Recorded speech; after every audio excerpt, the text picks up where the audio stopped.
Tudor, ce soir, 9. Enfin, voilà, tout a marché, ses choix ont marché. Il a. Il n'y a pas d'erreur. Hein. Il n'y a pas d'erreur. La défaite à Nice a déjà été oubliée.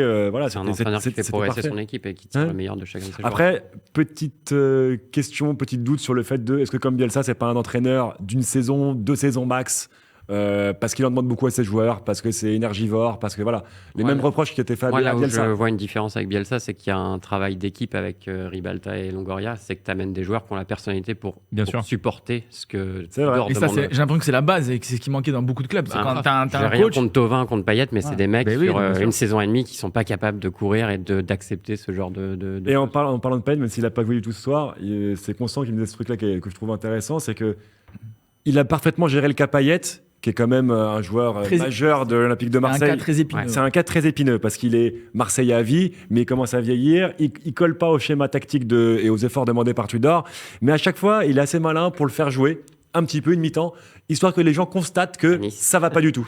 Comme ça, personne lui en veut. Il le tue intelligemment. Exactement.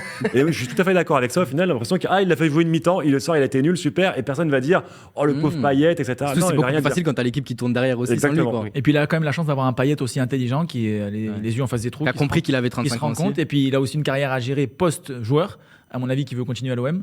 Donc voilà, vivre à Cassis et profiter des cigales et avoir un poste de spécialiste attaquant ou je ne sais quoi qu'on va lui donner après, qu'il a déjà négocié. Tout Payet qu'il est, il y a un discours derrière de la direction qui est aujourd'hui il y a l'institution, le joueur en dessous. C'est d'ailleurs, grâce à Longoria. Longoria a fait 2 sorties cette saison, c'était très rare. Il est venu une fois dans le vestiaire pour dire s'il y a quelqu'un qui est pas. Donc c'est très clair. C'est ce qu'on en parlait un peu pendant les lives mercato. On va dire c'est rassurant pour un club comme Marseille qui est réputé parfois assez instable ces dernières années, de voir une très bonne connexion et entente entre Longoria, Ribalta, Tudor.